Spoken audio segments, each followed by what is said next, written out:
met Simone Scheffer. Maar het Frieskenijs vervreed 19 juli. Binnen 5 dagen besluit topsportstatus Tialf. Hotels Ljouwert rinnen leeg, bedden in Meta. En Leppelbekken ringen op het Amelaan. Dat dadelijk naar het kwartwaarbericht van John Havinga. Begin wordt weer een warme zomerdag met temperaturen tussen de 21 en 25 graden. Morgen krijgen we wat meer bewolking, maar daarna komt die zin weer helemaal waarom. Aas meer hoe het waar voor de komende dagen. Goeien en welkom bij Joet. Reetried Boen KNSB en NOC-NSF moeten binnen 5 dagen een besluit nemen over de nieuwe topsportlocatie voor het reetrieden. Doen ze dat net, dan krijgen de sportboen een dwangsom opline van een heel miljoen euro. Dat is de uitspraak van de rechter in een kwartpleit onspant troch een van de kandidaten, IJsdoom Almere. De sportboen woenen eens in september maar een definitief besluit komen. En in de tussentijd onderzoek dwan naar de plan van kandidaten Almere, Zoetermeer en het Jereveen. De rechter oordeelt nou dat tjen de jeddermakke afspraken ingeet. Nu is het zo dat eigenlijk KNSB, NOC en NSF heeft gezegd we gaan er toch van afwijken. Nou, dat is natuurlijk niet zoals het hoort te gaan, maar er zijn wel situaties denkbaar waarin dat toch mogelijk is. Nou, de rechtbank heeft gekeken of die situatie hier aan de hand is en dat is niet zo. De rechtbank heeft gezegd er zijn geen bijzondere omstandigheden, dus de procedure had gewoon gevolgd moeten worden. De provincie Friesland baalt flink van de uitspraak en roept de KNSB en NOC-NSF op nog geen besluit te nemen over de bouw van een topsportlocatie voor het reetrieden. De kans is likwijls grut dat de boen onder druk voor eerst kiezen om met IJsdoom in zee te gaan. Uit jeder onderzoek kwam IJsdoom Almere als meest geschikte kandidaat uit de bus. Wils Tialf pas op het tredde plak stier. Nevens de provincie zit de romte in de uitspraak van de rechter. Het ligt nu aan de KNSB en NOC om een beslissing te nemen. En ik heb al gezegd, het betekent niet dat zij moeten een voorlopige gunning moeten uitspreken in de richting van een partij. Ze kunnen heel wel besluiten, en daartoe roep ik ze ook op, om te kiezen om het besluit te nemen om niet te gunnen. Nevens KNSB-voorzitter Doekle Terpstra is het verhaal van de provincie onzin en leidt de kar voor IJsdoom voor de haan. Het je nu zijn van je moet er binnen 4 dagen die gunning houden, Jan. En dat is dat we dus nou van horen moeten. Dus de provincie Friesland die wil zeggen van nou ja, we beginnen naar een oor proces dan, maar de rechter heeft een duidelijke uitspraak die in en de rechter heeft zijn, daar kan geen sprake van wezen in deze fase van de strijd.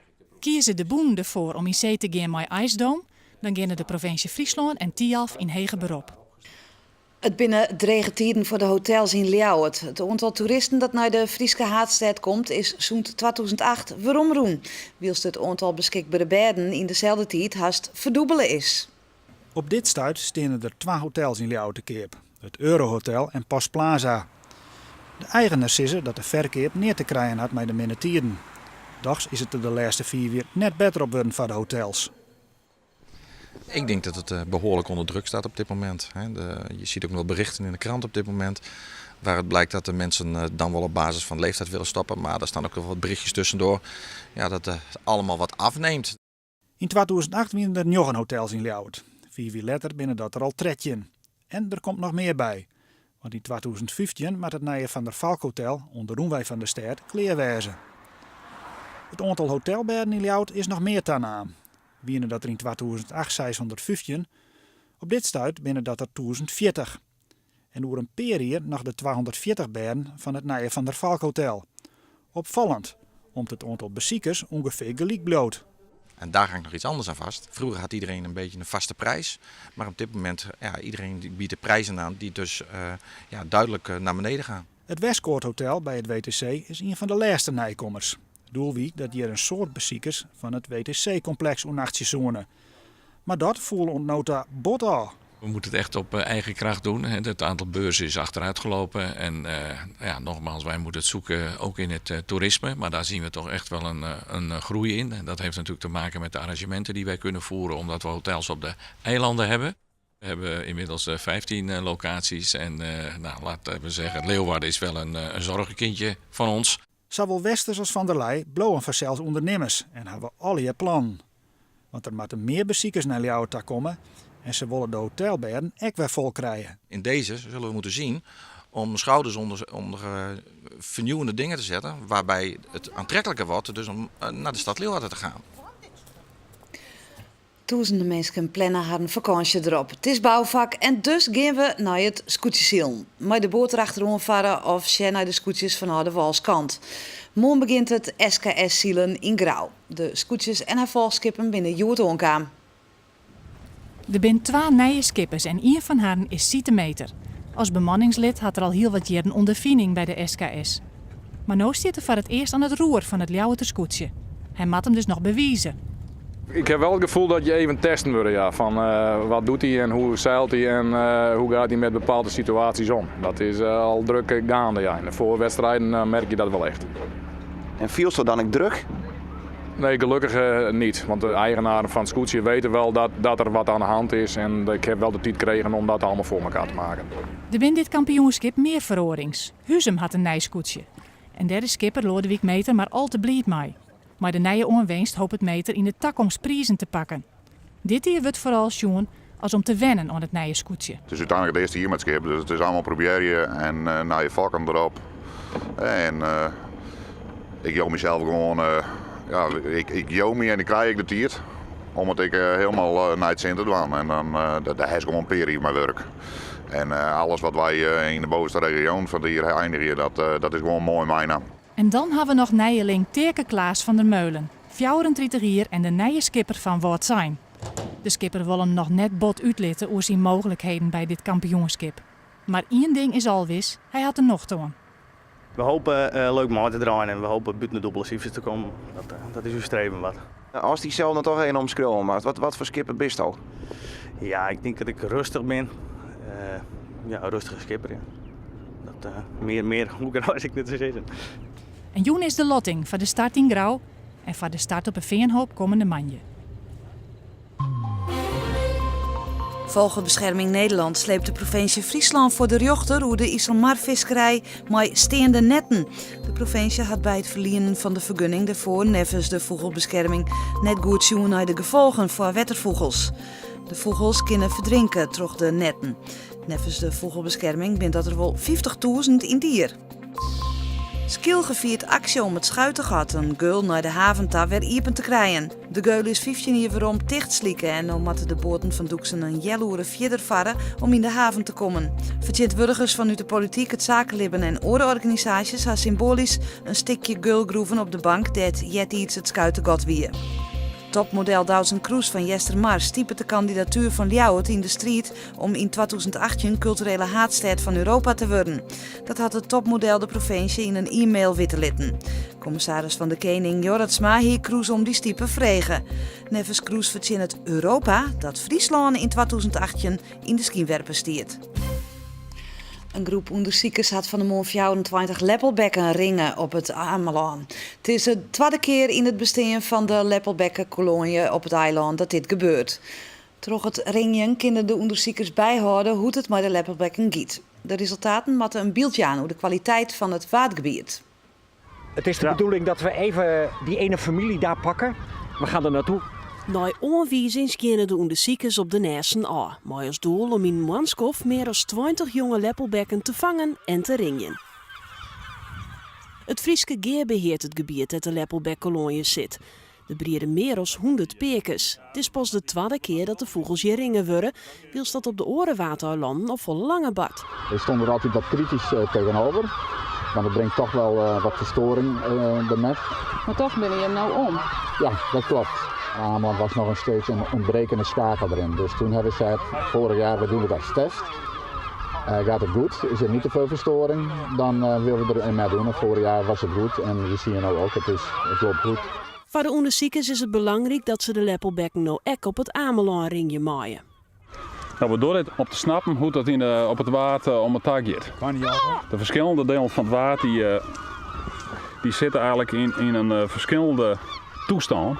En daar past de tastanden maar denken van hoe riek is het om vis, hoe riek is het om granaten, hoe riek is het om waardvogels. En daar hebt natuurlijk die leppelbek ook bij.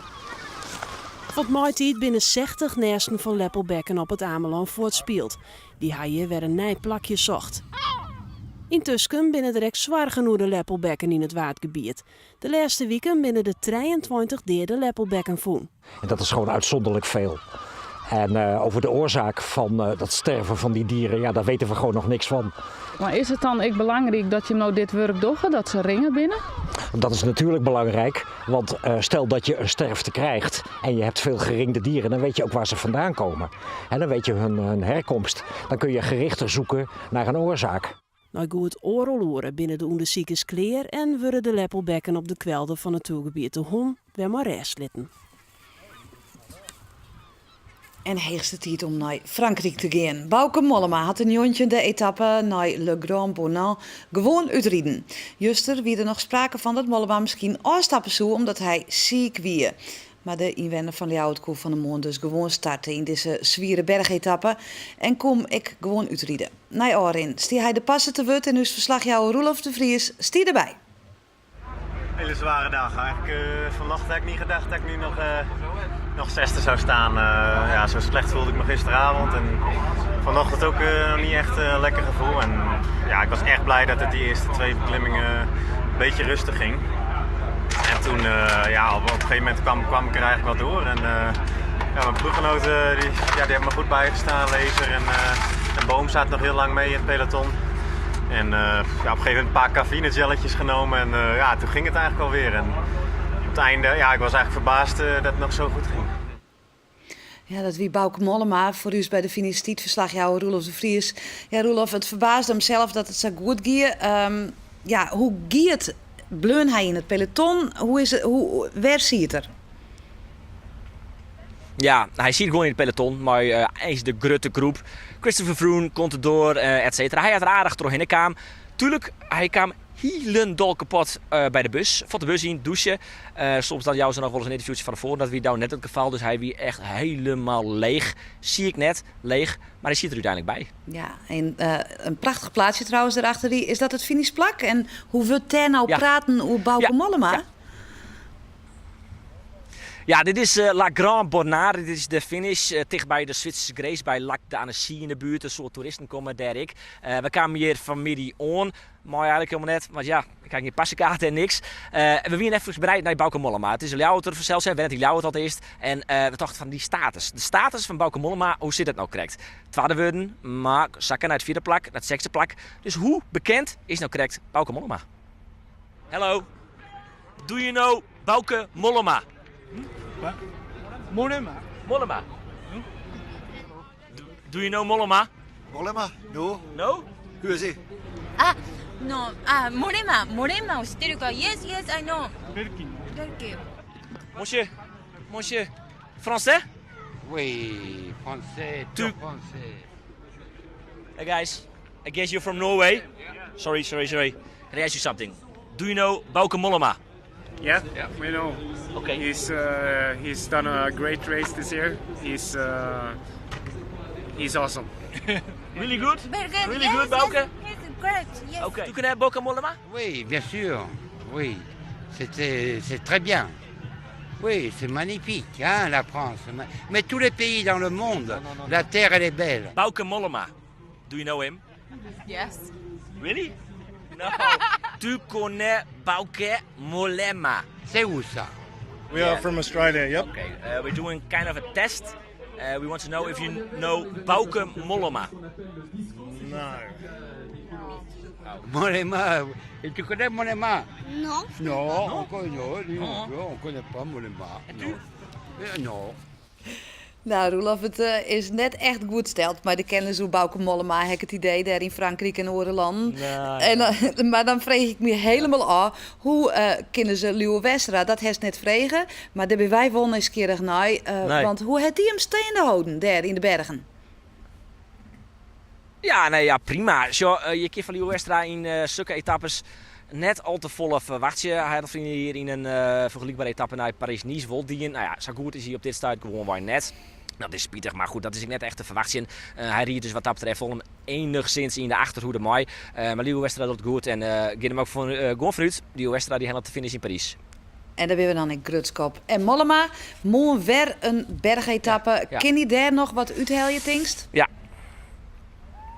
Nou, ik denk dat het vooral consolideren is. Hij had zijn 6e plek in het klassement behouden. Valverde bij Gelix bezocht het wel even, maar had het net helle om Mollema in het klassement nog voorbij te gaan. Dat kan morgen nog. Hij kiest zijn 6e plek nog kwijtrijden. Ik verwacht eigenlijk net meer dat hij nog omheen gaat in het klassement. Maar dat gaat maar de top 4 is eens krijgt wat te grut. Maar wat weet, als je tot er toch in komt, Mollema finish bergop, kan hij natuurlijk wel wat presteren. Maar morgen dus eigenlijk nog de laatste echt belangrijke etappe. En dan is het snijden dus de finish in Parijs. Die heli wij ik net, want ik wij je nou weer waarom naar huis. Roelof de Vries, tegen dank voor die bijdragers vanuit Frankrijk en een heel goede veromreis te wensen. En daarmee ben ik aan het eind van het nijs van deze vreed 19 juli. Morgen ben we er weer met het Frieske nijs en dadelijk naar het Waabrecht Keersje naar Muze. Een mooi weekend te wensen. Doeg!